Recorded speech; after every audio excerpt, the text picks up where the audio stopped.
Good morning students, welcome to my YouTube channel. Students, आज हम कुछ इम्पोर्टेंट टॉपिक से जुड़ेंगे आपके साथ।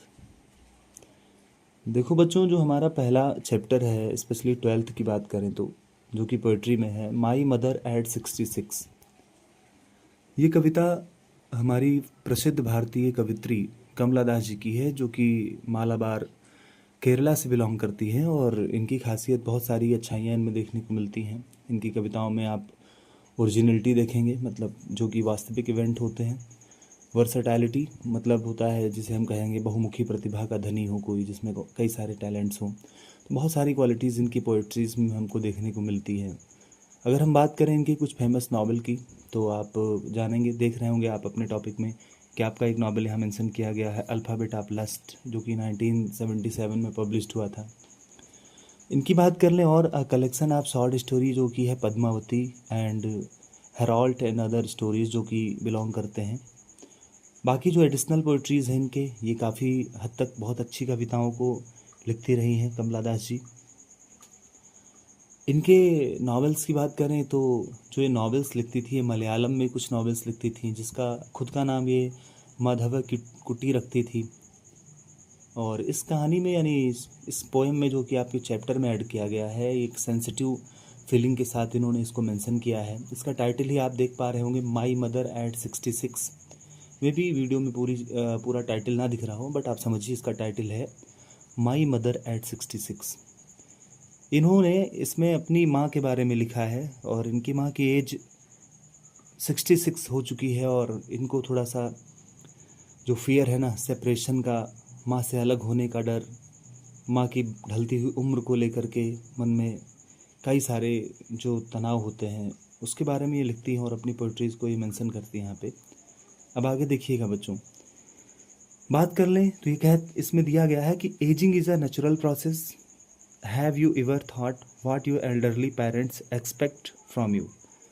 उम्र का बढ़ना एक प्राकृतिक नियम है। यह शाश्वत सत्य है कि अगर हम बच्चे हैं तो बड़े होंगे।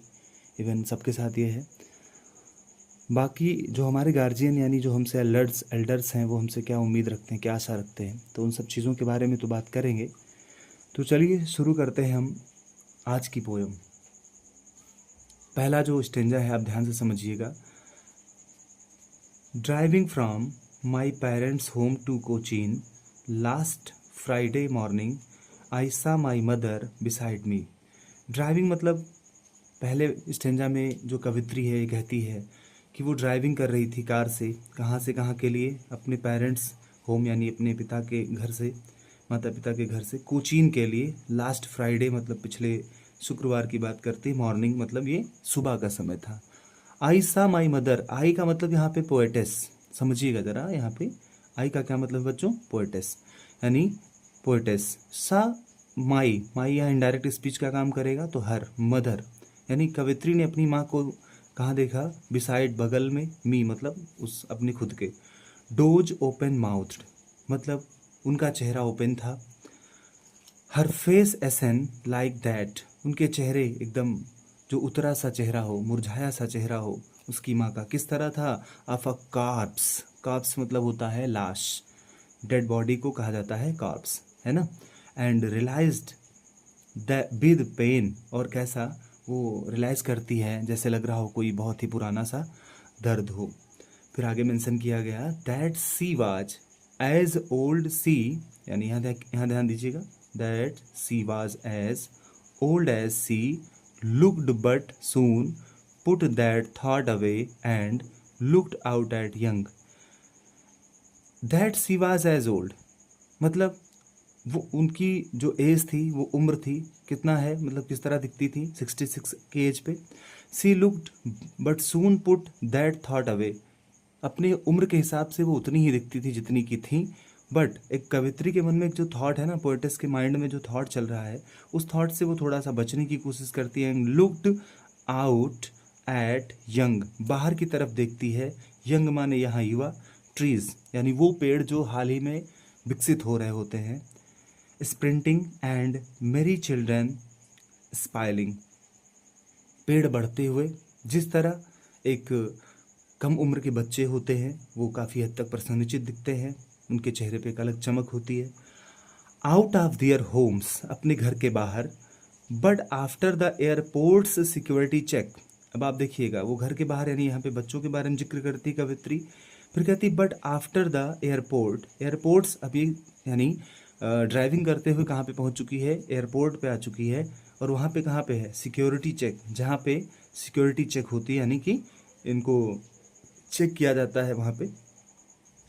स्टैंडिंग अ फ्यू यार्ड्स, कुछ ही दूरी पर खड़ी हुई है, कौन, स्टैंडिंग मतलब खड़ी हुई, अ फ्यू यार्ड्स मतलब कुछ ही गज दूरी पर, away, I looked again at her when pale, it means I looked मतलब मैंने देखा, यानी कवित्री ने, यहाँ पे हम क्या कहेंगे, she looked again at her mother, अपनी माँ की तरफ देखती है वो, वही मुरझाया सा चेहरा, वो पीला सा चेहरा, किस तरह वो कंपेयर करती है यहाँ पे देखिएगा, यहाँ पे एक सिमली यूज किया गया, सिमली आप जानते होंगे जो कि हमारा इंग्लिश में अलंकार होते हैं ना खास तौर पे, वहाँ पे उसने यहाँ पे सिमली यूज किया गया है, यानी रूपक रूप मान लिया है, कहा as a late winter's moon, as a late winter's moon का मतलब हुआ जिस तरह चांदनी रात हो और ख़ास तौर पे विंटर सीजन हो, यानी जाड़े के महीने में जब चंद्रमा चमकता है ना, तो वो कुछ ज़्यादा नहीं चमकता है, उसकी चमक थोड़ी सी कम दिखती है, because of slanting sun raise,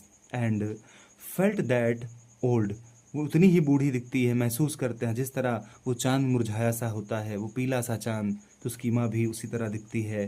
familiar as, familiar मतलब कोई चिर परिचित या जाना पहचाना, एज का मतलब होता है दर्द, आप जैसे लिखते हैं ना हेडक, स्टमक, है ना, तो ऐसे एज, आप एज मतलब क्या होता है यहाँ पे, यानी दर्द की बात करें, दर्द हो जाएगा।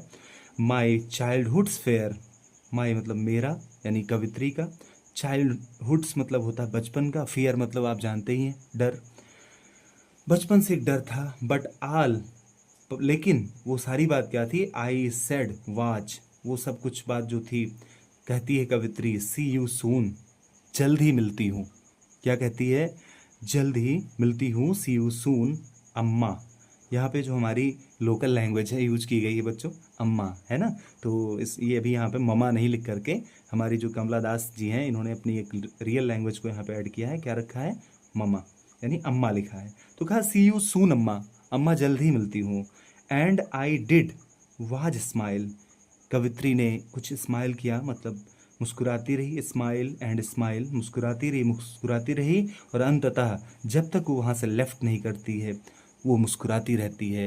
एंड उम्मीद करता हूँ ये पोएम आपको समझ में आ गया होगा, एक छोटी सी कविता थी, बहुत ही अच्छी पोयम है। आप याद रखिए कि हमारी कवित्री कमला दास जी हैं, इनके बारे में बहुत सारे इंटरेस्टिंग स्टोरीज़ हैं, लेकिन नेक्स्ट टाइम मैं ज़रूर आपसे शेयर करूँगा।